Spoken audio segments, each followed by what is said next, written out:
بسم الله الرحمن الرحيم halkan waxaan ku duubi doonaa silsiladii hooda garays gabaygi aan ka qaybigelayay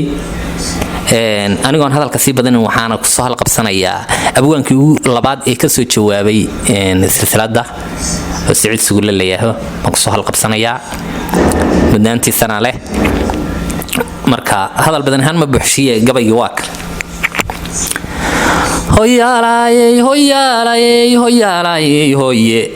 hoyaalay hoyaalay hoyaalay hoye hoyaalay hoyaalay hoyaalay hoye sifiisa gabay wiil sugo dhabu samaynaya oo saabka feedhaha ilaah sami uga siiyey sahal looma sheegeen inaan segin maarinkiisa oo sixii yaqaana murtida lala sifeeyaaye Saciid Sugulle sawdkiisii iyo dowlad sahankiisii anoo seexday xalay bay sardhada igu salaameene tiriyo salaadoon samada sarayuu eegayay isma seeganayn labada subuuc socda hantiye salka waxay u saareen aroos inaan samaynaaye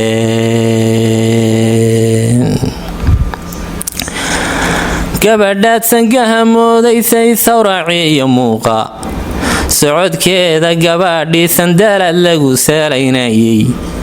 ee ay saray u wada joogsadeen sabiyo wayeelku hadduu hooda simansanyado ararku suureeyey fulay baa siraystee hadduu saray u qaadayay sahankuu rag badan oo sahwiyey kaga sarreeyaaye sarhintay yagleelaan ilaahay isku soo simaaye sahwiguba wuxuu suulilaa inay saaleeyaane war saamayntu way socon lahay tan iyo suudaane suldaan iyo kolay tahay sarkaal sahal ma moodeene suldaan iyo kolay tahay sarkaal sahal ma moodeene salaan iyo sahaydii qamaanka ma sokayseene saldhigiyo waxay noqon lahayd sudiyo reer weyne Soomaalidu iyadoo ka siman sawraciyo muuqa Soomaaliba dhaqan baa ku sugan lagu saleeyaye soliyo sanaagiyo ilaa saraha buuhoodle salka doola seeraha marqaan guriga saxdheera sinahuma salugan ciday gabadhka santaane war nin saboolaba siyaadhi saciyo weyshiiye nin saboolaba siyaadhi saciyo weyshiiye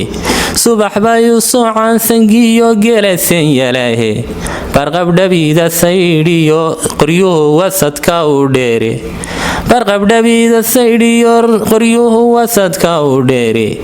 sidaasaa yartiina suldaanna lagu siiyaaye sacabkiyo durbaanka markaa surihii galaaye sacabkiyo durbaanka yaa markaa surihii galay. Assalaamu calaykum waraxmatullaahi wabarakaatu.